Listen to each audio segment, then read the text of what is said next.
철학자들이 끊임없이 질문을 하는 내용이 보면은 나의 영혼은 어디서 왔을까? 그리고 나의 영혼은 어디로 갈까? 그렇다면 나는 무엇을 하면서 무엇을 위하여 살아야 할까?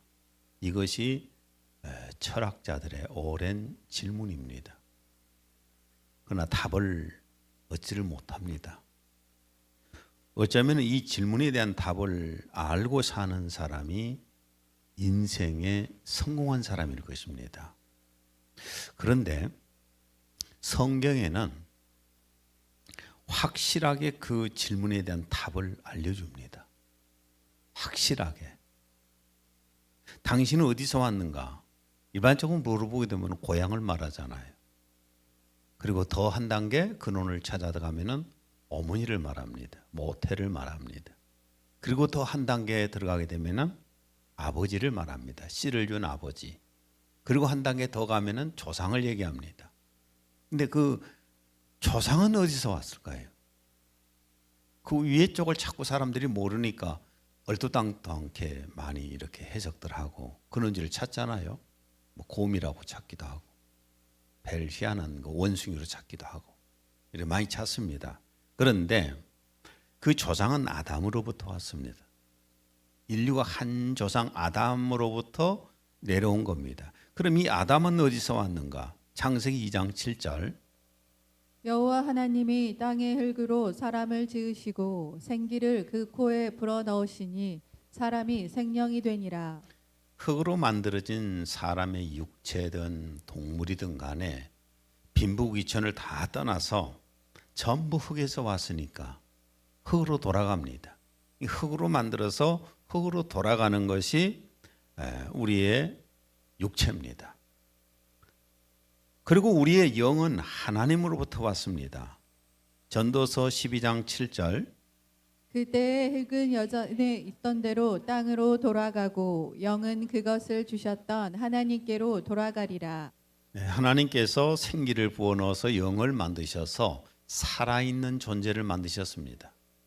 살아있는 존재.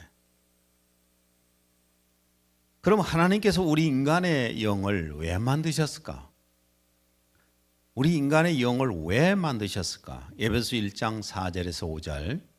곧 창세전에 그리스도 안에서 우리를 택하사 우리로 사랑 안에서 그 앞에 거룩하고 흠이 없게 하시려고 그 기쁘신 뜻대로 우리를 예정하사 예수 그리스도로 말미암아 자기의 아들들이 되게 하셨으니. 왜 하나님께서 영을 만드셨어요? 그리스도를 믿어서 예수 그리스도 믿어서 하나님의 자녀를 만드시려고 영을 만드신 겁니다. 철학적인 질문이 다 지금 답이 되었죠. 철학자들은 답을 못 찾지만은 성경에는 확실하게 이런 답들을 찾아주고 있습니다.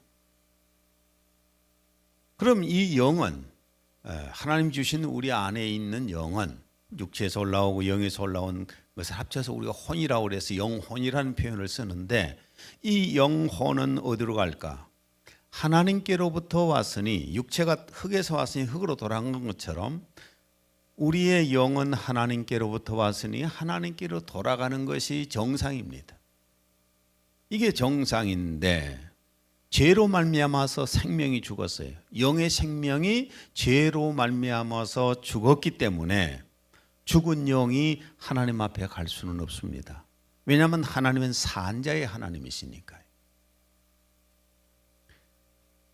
그러면 죽은 영은 어디로 가는가? 죽은 영은 마태복음 25장 41절.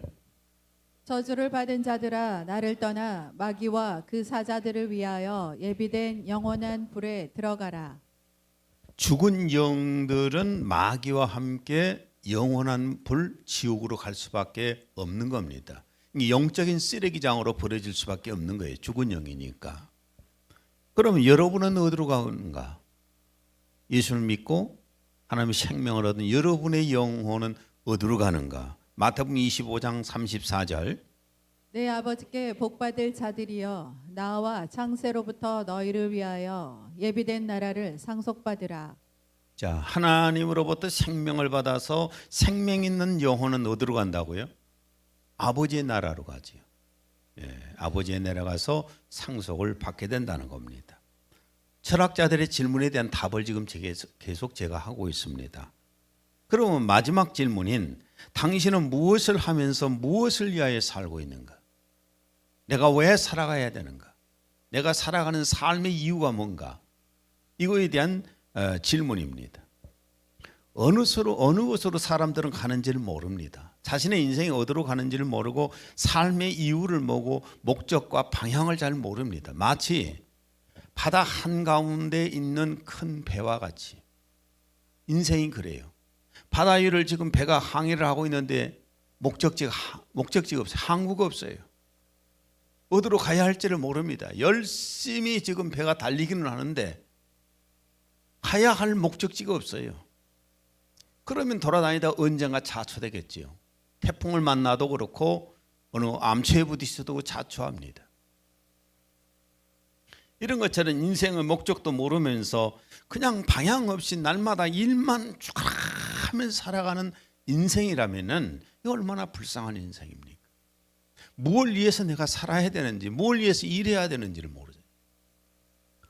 목적을 모르기 때문에 재물 축적이 인생의 전부가 되고 사회적 성공, 사치, 향락 이런 것들이 인생의 전부가 되어버립니다. 전도서 2장 4절에서 11절 현대어입니다. 나는 인생의 만족을 얻고자 사업도 크게 벌여보았다. 여러 채의 집을 짓고 수많은 포도원을 가꾸었으며 아름다운 정원과 동산을 꾸며 갖가지 과일나무를 심고 곳곳에 저수지를 파서 농장에 물이 마르지 않게 하였다. 수많은 점령 지역의 왕들에게서 조공으로 거두어들인 금과 은도 날로 불어나갔다. 노래로 흥을 돋우어 줄 남녀 가수들과 악대들도 조직하였다. 거기다가 나는 아름다운 처첩들도 많이 거느리고 있었다. 그러나 뒤돌아보니 내가 애써 구하였던 그 모든 것은 바람을 잡는 것처럼 헛된 일이었다. 솔로몬 왕의 고백입니다. 이렇게 다 해보고 나서 뒤돌아보니 내가 애써 구하였던 그 모든 것은 바람을 잡는 것처럼 헛된 일이었다. 다 죽을 무렵되니까 아무것도 아니더라. 오늘 이 침례 요한으로부터 내가 사는 이유, 나는 무엇을 위해서 살아야 되는가에 대한 한번 답을 얻어보려고 합니다. 침례 요한은 명문가에서 제사장의 집안에서 태어났습니다. 예수님보다 6개월 먼저 태어난 어머니 쪽의 예수님과의 사촌지간입니다. 그리고 침례 요한의 출생도 특별합니다. 그 아버지하고 어머니가 아이를 못 낳았어요. 나이가 먹도록 아이를 못 낳았는데 하나님께서 천사를 보내셔서 아들을 주시겠다고 말씀을 하셔서 그리고 나서 침례 요한이 태어났습니다. 이게 특별한 출생이지 않습니까? 요한은 그리고 어느 정도 성장한 후에는 광야에서 생활을 했습니다. 누가복음 1장 80절. 그 아기는 자라서 영안에서 건건해지고 그가 이스라엘 앞에 나타나는 날까지 광야에서 지내더라. 광야를 사진 한번 봐보세요. 광야가 저런 곳입니다. 저도 가서 보고 깜짝 놀랐어요. 와, 이건 뭔 사람이 도저히 살 수 없는 황량한 벌판, 뭐 그냥 막 모래덩어리, 바위 막 이런 거예요. 사진 하나 더 보세요. 이런 곳에서 요한이 살았다는 겁니다. 그럼 유대 광야에서 이 광야에서 어떻게 살았는가? 4절. 이 요한은 낙타털 옷을 입고 허리에 가죽띠를 띠고 음식은 메뚜기와 석청이었더라. 오늘 아침에 오시면서 무슨 옷을 입을까 고민하셔서 드레스룸에서 이것저것 골라서 입고 오신 분들도 계실 텐데 요한은 딱 한 벌 했어요. 딱 한 벌 낙타털 옷을 입었습니다. 그리고 가죽띠를 띠고 음식은 메뚜기와 석청, 야생뿔로 먹고 살았습니다. 저도 이 설교 준비하면서 이것만 먹고 내가 살 수 있으려나? 나는 입맛이 또 까다로워서 한 가지만 계속 주면 전 못 먹습니다. 금방 질려요. 어떻게 이걸 먹고 살았을까? 하나님의 사람들이 수도 생활을 하다 보면은 먹는 게 없잖아요. 먹는 것 없이 산속에서 그런 수도 생활을 하게 됩니다. 저도 그 산속 생활을 좀 해보니까 먹는 것이라고 해봐야 나무 부스러기 갖고 가서 일주일을 버티고 오고 보통 많이 그랬어요. 수도를 하는 것은 하나님 앞에서 청빈한 마음을 갖기 위해서입니다. 내가 청빈한 마음을 갖기 위함이고 정결한 마음을 갖고자 하는 마음이고 하나님 앞에 순종하고자 하는 마음으로 수련을 합니다. 그래서 수도 생활을 합니다. 한 번 정도는 해볼 필요가 있어요. 한 일주일씩만 들어가서 산속 휴가 내가지고 산속에 들어가서 있다가 나오세요.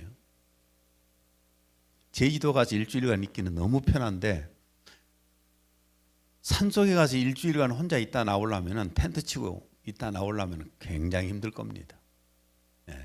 그것도 몇 년간 살아본다고 얼마나 힘들겠습니까? 보통 부모는 자기 자녀들이 이런 환경 속에서 사는 거 원치 않습니다. 좋은 환경 속에서 뛰어난 교육을 받아 사회적으로 성공시키려고 교육합니다. 목적이 거기에 있어요.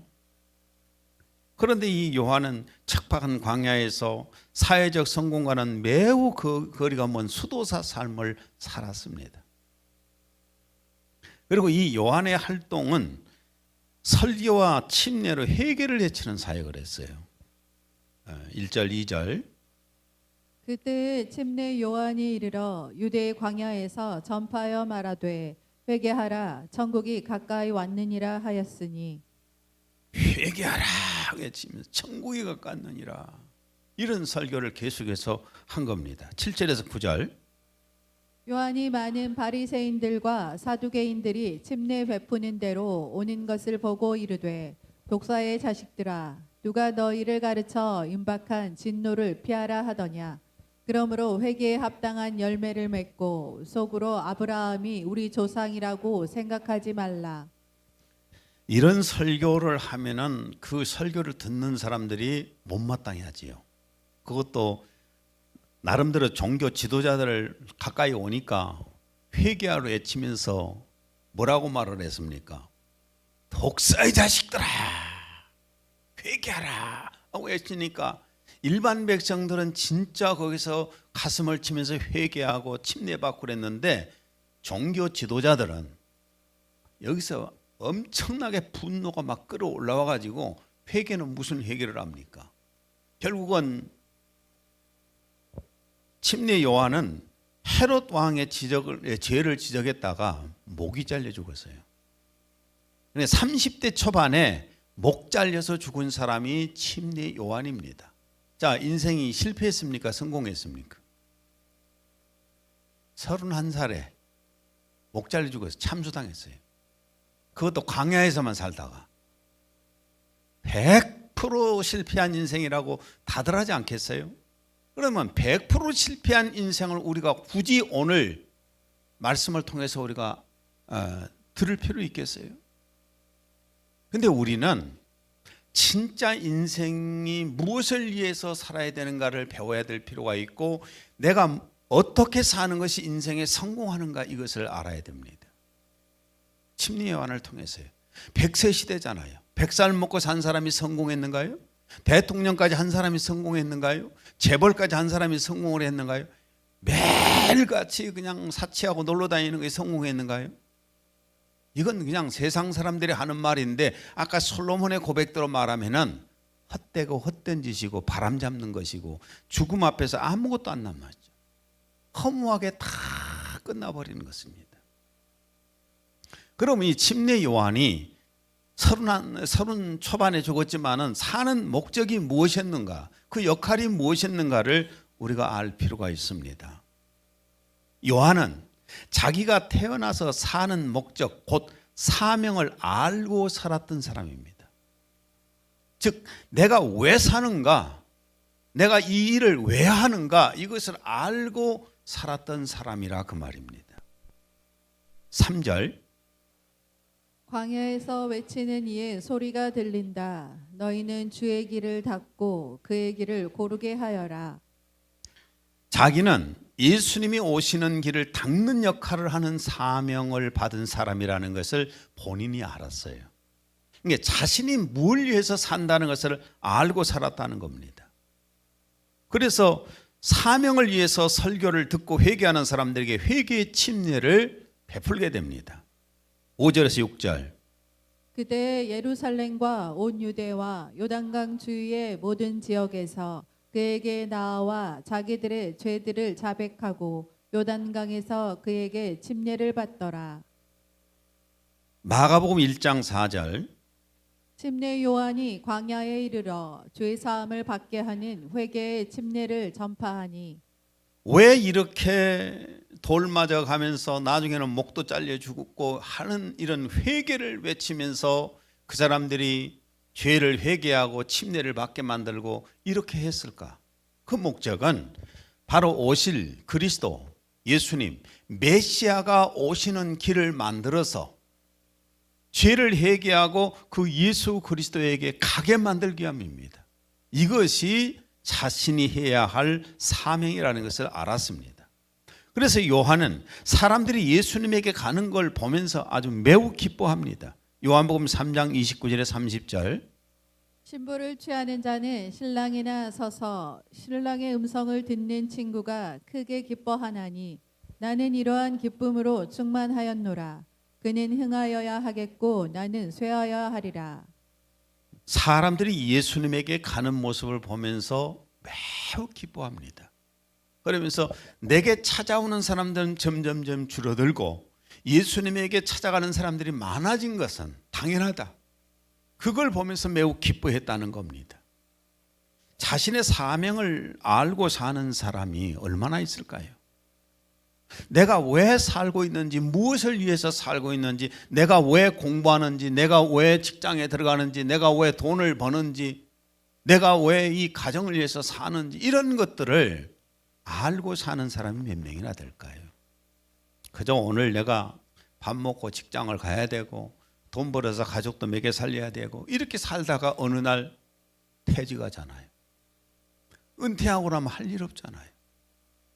내가 뭘 위해서 살았지? 네. 어떤 분 한 분이 그런 얘기를 하더라고요.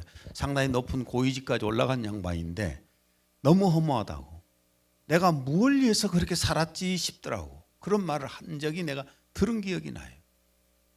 목적이 없는 삶, 자신의 사명을 모르고 사는 사람은 정말 안타까워요. 내가 무엇을 위해서 공부할 것인가, 내가 무엇을 위해서 돈을 벌 것인가, 내가 무엇을 위해서 성공할 것인가, 이 목적관이 확실했을 때 인생은 성공한 인생이 되는 겁니다. 매우 똑똑하고 지혜롭다고 생각하지만은 어찌 보면은 좀 안 좋은 표현을 써볼게요. 무지렁이처럼 사는 사람이 참 많습니다. 무지렁이가 뭐냐 하면은 한번 띄워보세요. 무지렁이 없는가요? 무지렁이란 말은 일이나 이치에 어둡고 어리석은 사람이라고 말해요. 내가 아무런 목적도 없이 뭘 위해서 사는지도 모르며 살아가는 사람이 무지렁이에요. 내가 무엇을 위해서 살고 있는가를 알고 사는 사람은 인생을 바르게 사는 사람이고 인생이 행복한 사람이에요. 내가 뭘 얼마나 많이 벌었느냐, 얼마나 높은 자리에 올라갔느냐, 내가 얼마나 길게 살았느냐, 이것이 그렇게 중요하지 않아요. 요한은 예수님이 하나님의 아들이시고 그리스도이신 것을 백성들에게 알리는 사명을 위해서 삶을 살았습니다. 그러니까 온 백성들 앞에서 요한이 예수님에게 침례를 줄므로 예수님이 그리스도이신 것을 만 백성들에게 알리는 역할을 했습니다. 16절에 17절. 예수께서 침례를 받으시고 곧 물에서 올라오실새 하늘이 열리고 하나님의 성령이 비둘기같이 내려 자기 위에 임하심을 보시더니 하늘로부터 소리가 있어 말씀하시되 이는 내 사랑하는 아들이요 내 기뻐하는 자라 하시니라. 하나님의 아들이 사람이 되어서 이 땅에 오셔서 그리스도가 되시는 순간입니다. 성령이 기름 부으심을 받아서 그리스도가 되는 순간에 그 역할을 한 사람이 누구냐면은 침례 요한이에요. 예수님에게 침례를 주므로 이분이 하나님의 아들이시고 그리스도라는 것을 사명을 받고 알게 하시는 거예요. 알게 한 겁니다. 이때 요한은 이스라엘 백성들에게 가장 존경받는 영적인 지도자였습니다. 침례 요한은 그 당시에 예수님이 오시기 전에 이스라엘 모든 백성들에게 가장 존경받는 영적인 지도자였어요. 마가복음 11장 32절 그들이 백성을 두려워하였으니 이는 모든 사람이 요한을 참 선지자로 여기고 있음이더라. 요한을 참 선지자로 여겼습니다. 가장 존경받는 영적 지도자였습니다. 그런데 이런 영적 지도자가 예수님을 향해서 어떻게 설교를 했느냐? 예수님을 향해서 설교를 하는데 마가복음 1장 7절 나보다 더 훌륭한 분이 내 뒤에 오신다. 나는 몸을 굽혀 그의 신발끈을 풀어드릴 만한 자격조차 없는 사람이다. 예수님을 향해서 나는 저분의 신발끈을 묶어드릴 만한 자격도 없는 자다. 그랬을 때 사람들은 누구를 쳐다봤을까요? 누구를 쳐다봤겠어요? 당연히 예수님을 쳐다보지요. 침례 요한이 당시의 모든 백성들에게 가장 존경받는 영적인 지도자였는데 그 영적인 지도자가 예수님을 보면서 나는 저분의 신발끈을 묶어드릴 만한 자격도 안 된 자다. 그러니까 사람들은 전부가 다 예수님을 바라보게 되고 예수님께로 가게 됩니다. 요한복음 1장 26절 그들이 요한에게 와서 말하기를 라삐여 보소서 요단강 건너편에서 당신과 함께 계셨고 또 당신이 증거하신 그분께서 침례를 주시니 모든 사람이 그분께로 가나이다. 다 예수님께로 가버려. 자기를 따르는 사람들까지도 다 예수님께로 가버립니다. 그럼 침례 요한은 이 말을 듣고 어떤 대답을 했을까? 요한복음 3장 29절에 30절 신부를 취하는 자는 신랑이나 서서 신랑의 음성을 듣는 친구가 크게 기뻐하나니 나는 이러한 기쁨으로 충만하였노라.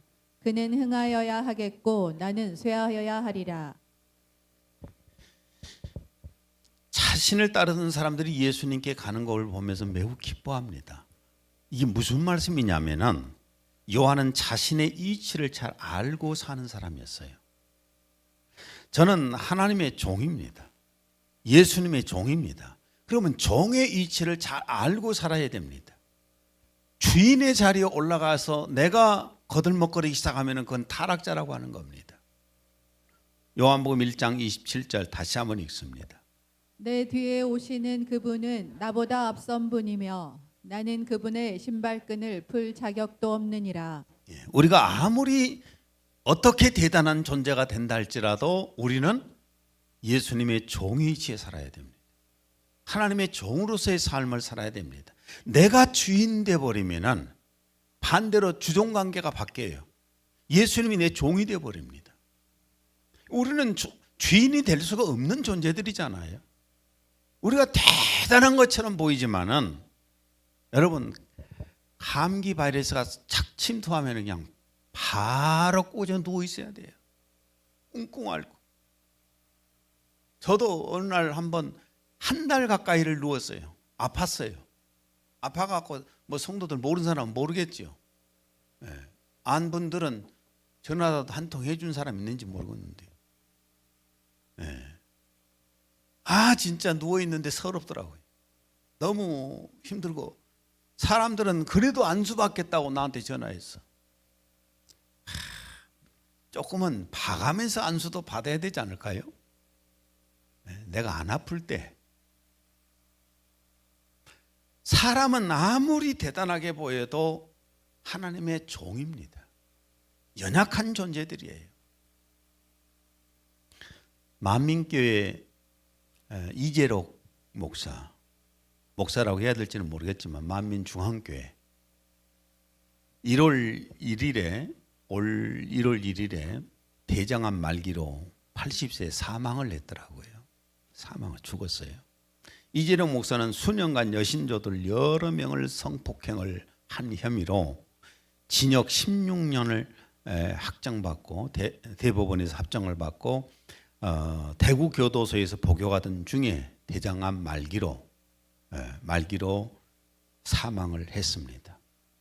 그는 성령의 권능으로 수많은 병자를 고쳤습니다. 한때 수많은 병자들을 고쳤었고 또한 그 능력이 나타나니까 또 수많은 사람들이 몰려들었습니다. 그래서 큰 교회를 이루었습니다. 그런데 나중에 이제 너무나 많은 사람들이 떠받들기 시작하고 막 하나님처럼 존경하기 시작하고 그러니까 나중에는 자기가 보혜사 성령이라고 했습니다. 보혜사 성령, 하나님 아버지, 예수님, 보혜자 성령.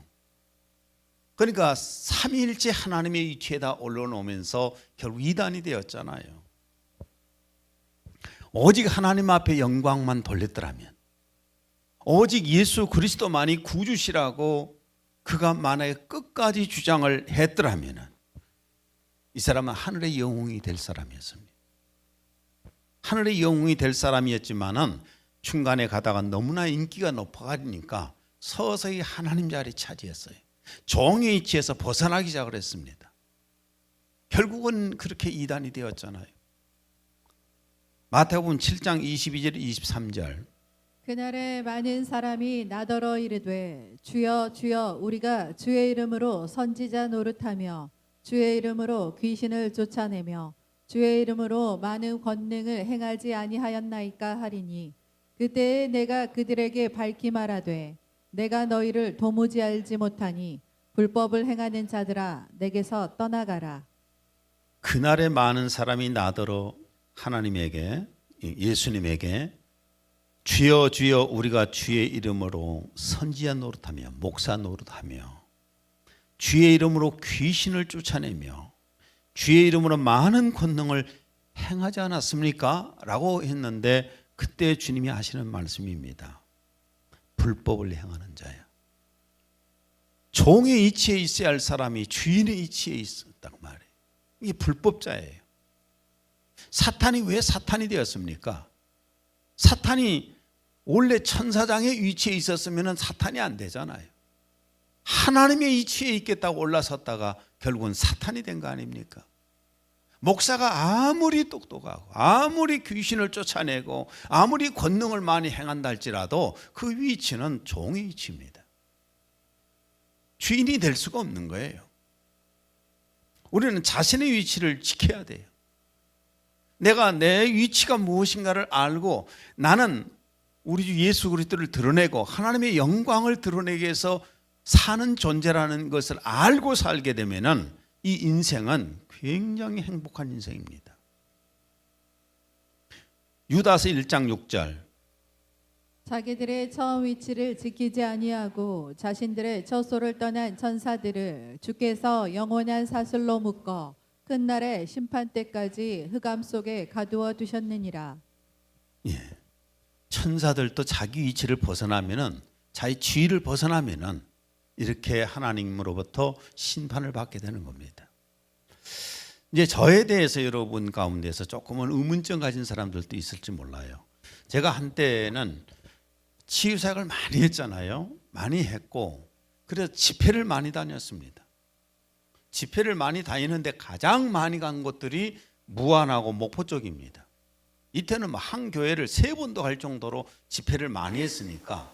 그런데 그쪽에서 너무 많은 사람들이 병자가 막 나왔고 목포에서 집회를 하면 섬지방에서까지 나왔어요.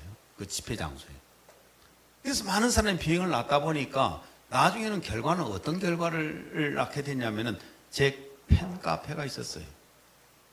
아실란가 모르겠어요. 나도 한때는 인기가 있었다고요. 팬카페가 만들어져 가지고 그러니까 나를 마치 하나님 취급을 할 정도로 그렇게 사람들이 나를 바라보기 시작하는 거예요. 그리고 여기까지 찾아오고 진짜로 한 10년을 스토킹 하듯이 따라다니는 여자가 있었어요. 기도원 원장이. 그렇게 막 따라다니는데 그때 제가 어떤 느낌을 받은 줄 아세요? 겁이 나더라고요. 나 이러다가 이단 교주 되는 거 아니야? 나 이러다가 내 위치 벗어나는 거 아니야? 사람이란 거 모르잖아요. 계속 옆에 띄워줘 보세요. 띄워주면 사람들은 어느 순간에 변해가잖아요. 그게 두려움이 오더라고요. 그러면서 제가 부흥회를 전혀 안 가버렸습니다. 딱 끊어버렸어요. 이 건물을 건축하기 전이니까 이 건물을 건축하고 나서는 오직이 부흥회 주라는 데가 많았겠어요. 다 끊어버렸어요. 나중에는 막 교만하니 베리베리 말들 내가 많이 들었지만은 제가 부흥회 안 갔습니다. 부흥회를 안 가고 나니까 내가 너무 편해요. 우리 교회에서는 나를 신격화 시키지도 않고 귀신을 쫓아내고 병건자를 안수해서 나았다 할지라도 신격화 시킨 사람도 없고 그러잖아요. 누가 별로 밥도 안 사줘.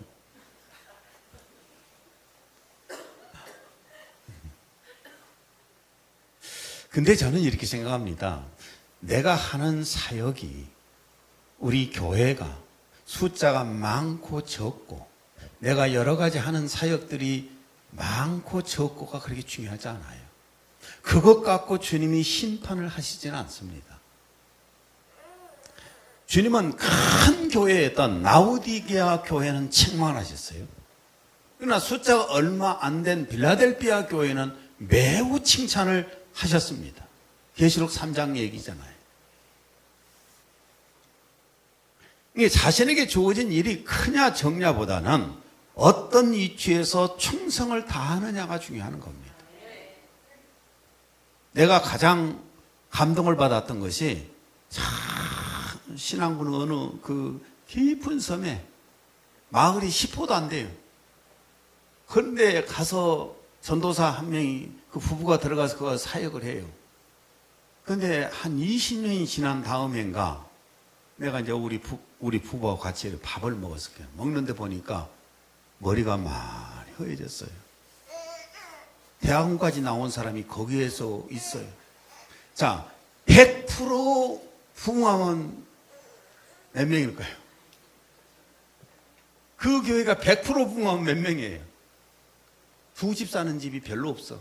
대부분 한 집 살아요. 그런 데서 자, 오랜 시간 끝까지 목회하다가 그만뒀다고 해서 주님으로부터 조인트 맞을까요? 나는 주님이 감동을 하실 것 같아요. 그런 분이 주님 앞에 가잖아요. 주님이 자리에서 벌떡 일어나실 것 같아요. 큰 교회 목회하면서 거들먹거리고 사치나 하고 그냥 막 불림이나 하고 이렇게 살다가 간 목사들 가면은 주님이 나 모르겠다. 너 누구냐? 이러실 것 같아요. 그래서 나는 사역을 많게 하고 적게 하고 교회를 큰 교회를 하고 적은 교회를 하고 이거 별 상관없이 내가 내 위치를 위치를 알고 충성을 다하면 되겠다는 생각을 합니다. 여러분도 그럴 것입니다. 바울은 그렇게 많은 능력이 나타났잖아요. 바울 사도는 그렇게 많은 능력이 나타났지만은 자기 위치를 지키면서 사명대로 살았습니다. 바울 사도는 바울 사도의 손수건만 갖다 올려놔도 귀신들이 발악하고 도망가고 소리 지르면서 튀어나가고 병자가 낫고 막 그랬잖아요. 바울 사도 손을 올려주면은 막 은사들이 엄청나게 나타났고 그런데 이 바울 사도는 한 번도 예수님의 종의 이치에서 벗어난 적이 없어요. 그렇게 살 수 있었던 비결이 뭔가? 첫째는 자기를 구원해 주시고 사랑하시는 아버지 하나님과 예수 그리스도의 은혜와 사랑을 뼛속같이 깊이 담고 살았어요. 갈라디아 2장 20절. 이제 내가 육체 가운데 사는 것은 나를 사랑하사 나를 위하여 자기 자신을 버리신 하나님의 아들을 믿는 믿음 안에서 사는 것이라. 하나님을 향한 믿음과 사랑으로 살았다는 겁니다. 우리도 나를 구원하시기 위해서 자신의 아들 독생자를 십자가에 내어주신 하나님 아버지의 사랑과 은혜, 십자가에서 자신이 속죄제물이 되어서 우리를 위해서 죽어주신 예수 그리스도의 은혜와 사랑을 마음속에 깊이 담고 있다면 우리는 우리의 위치에서 늘 충성스럽게 살 수 있으라고 믿습니다. 그리고 두 번째는 하나님 아버지의 그 사랑과 은혜, 예수님의 그 사랑과 은혜를 항상 그 감동을 유지했던 것 같아요. 바울 사도는. 고린도후서 5장 14절 그리스도의 사랑이 우리를 강권하시는도다. 하나님을 사랑하는 마음, 예수님을 사랑하는 마음이 감동이 계속 유지되는데 어떻게 종이 주인의 위치에 올라가겠어요? 바울 사도의 비결은 끝까지 멸망의 길로 가지 않고 하나님의 종으로서 살아갈 수 있었던 비결은 하나님의 그 은혜와 사랑, 예수님의 은혜와 사랑이 늘 가슴속에 담아 있었다는 겁니다. 마지막으로 말씀을 드리면 사람이 가장 행복한 순간이 언제일까요? 가장 행복한 순간은 내가 사랑하는 사람이 나에게 사랑을 해줄 때입니다. 사랑은 한쪽만 사랑해서는 절대로 이게 행복이 안 돼요. 한쪽만 사랑하게 되면 그것은 짝사랑이 되어서 마음의 병이 되는 겁니다. 반드시 사랑은 주거니 받거니 할 때 그것이 행복이 되는 것입니다. 하나님 아버지와 예수님께서 우리를 얼마나 사랑하십니까? 요한일서 4장 10절 우리가 하나님을 사랑한 것이 아니요 그분이 우리를 사랑하시고 그의 아들을 우리 죄들을 위하여 화목제물로 보내신 것이라. 하나님의 사랑을 우리가 그대로 받아들일 때에 누가 행복해 하실까요? 하나님과 예수님이 행복해 하셔요. 그리고 누가 행복합니까? 내가 행복해요. 사랑에 열매가 맺는 겁니다. 아버지 하나님과 예수님이 나를 착히 사랑하시는데 내가 그 사랑을 받아들이고 하나님을 사랑하고 예수님을 사랑할 때에 엄청난 감동이 밀려오는 거예요. 이게 행복이에요. 그때 하나님께서 내게 맡겨주신 사명을 제 위치에서 끝까지 해나갈 수가 있는 겁니다. 우리도 침례 요한처럼 끝까지 사명을 다합시다. 기도합니다. 하나님 아버지, 오늘은 침례 요한의 삶과 그 역할에 대해서 말씀을 함께 나누면서 저희들이 어떻게 무엇을 위해서 사는지, 어떻게 주님 앞에 살아야 되는지를 말씀을 통해서 함께 나눴습니다. 우리의 마음속에 하나님 아버지의 은혜와 사랑, 예수님의 은혜와 사랑이 마음속에 감동으로 오게 해주시고, 그래서 하나님을 사랑하고 예수님을 사랑하는 마음이 가슴속에서 늘 감동이 되게 해주십시오. 그래서 주님이 우리에게 맡겨주신 일들을 충성을 다하여 할 수 있도록 해 주옵소서. 예수님 이름으로 기도했습니다. 아멘.